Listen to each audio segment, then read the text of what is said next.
بسم اللہ الرحمن الرحیم۔ انسان کے اعمال 3 قسم کے ہوتے ہیں اور ان 3 میں سے ایک عمل ایسا ہے کہ جس کا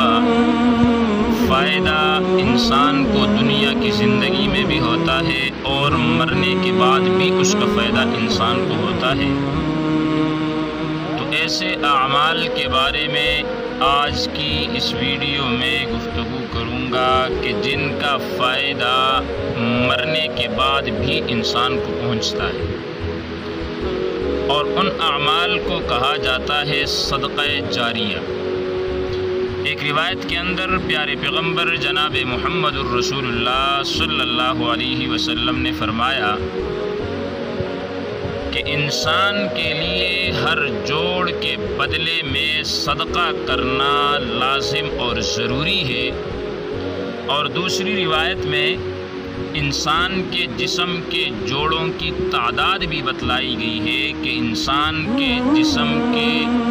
اندر اللہ پاک نے 360 جوڑ بنائے ہیں،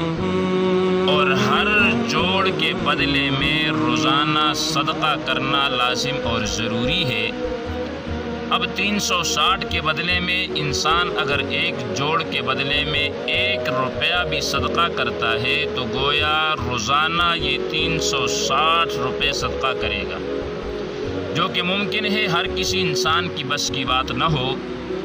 اس لیے جناب محمد الرسول اللہ صلی اللہ علیہ وسلم نے فرمایا کہ کل تسبیحۃ صدقہ وکل تحمیدۃ صدقہ وکل تحلیلۃ صدقہ، کہ انسان سبحان اللہ کہے یہ بھی صدقہ ہے، الحمدللہ کہے یہ بھی صدقہ ہے، لا الہ الا اللہ کہے یہ بھی اس کے لیے صدقہ ہے، اور اس کے علاوہ ایسے اعمال کہ انسان راستے پہ کوئی درخت لگا دے یہ اس کے لیے صدقہ جاریہ ہے، یا اسی طرح وہ کوئی راستہ بنا دے یہ اس کے لیے صدقہ جاریہ ہے، وہ نیک اولاد چھوڑ کے جائے یہ اس کے لیے صدقہ جاریہ ہے، کوئی مسجد بنوائے یہ صدقہ جاریہ ہے، کوئی مدرسہ بنوائے یہ اس کے لیے صدقہ جاریہ ہے، کسی کو دینی تعلیم دے یہ اس کے لیے صدقہ جاریہ ہے، کسی کی اچھی تربیت کرے یہ اس کے لیے صدقہ جاریہ ہے۔ اس کے علاوہ بھی بے شمار راستے سے گزر رہا ہے، کوئی تکلیف دہ چیز راستے میں پڑی ہے وہ ہٹا کے سائڈ پہ کر دیتا ہے، یہ اس کے لیے صدقہ جاریہ ہے۔ یہ ایسے اعمال ہیں کہ جب انسان کرتا ہے